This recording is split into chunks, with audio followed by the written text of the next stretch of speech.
drill. You know me from Gadget3. I decided to make a new channel of reviews because I get new stuff. I like gadgets. Never mind. Anyway, this is not really new, but this is the Apple keyboard. It's not the latest one. It's not the widest one, and it's the one in the numeric keypad. This is really hard to find.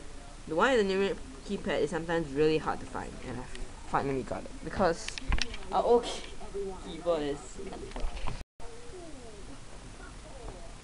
Show you.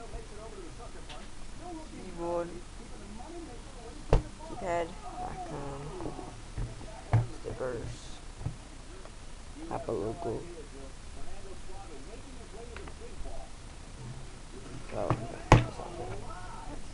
Whoa, look at that. Just slide all the way down. Missing on the bar. Wow. Wow. So clean. Look at that.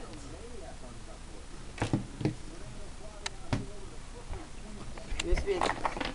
I already opened this box, but I just put it back. And this USB extension cable can. Whoa. This USB extension. Sorry, my brother's watching my couch.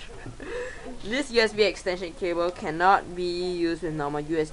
As you can see, I spoiled it. You can see the black mark because I don't know if you can see this, but you can see on the top there's a small notch. So when I try to plug it into it, I accidentally make a black mark.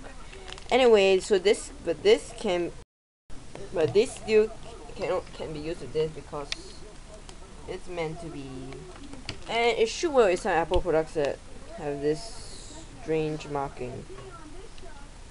Anyway, that's about it. That's almost at it. You have some manuals. Seriously, manuals.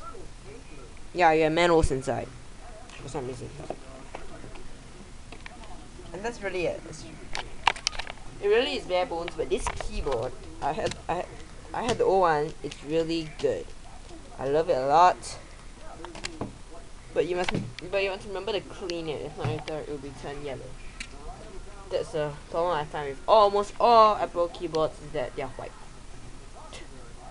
Also, this keyboard comes with I hate super arms.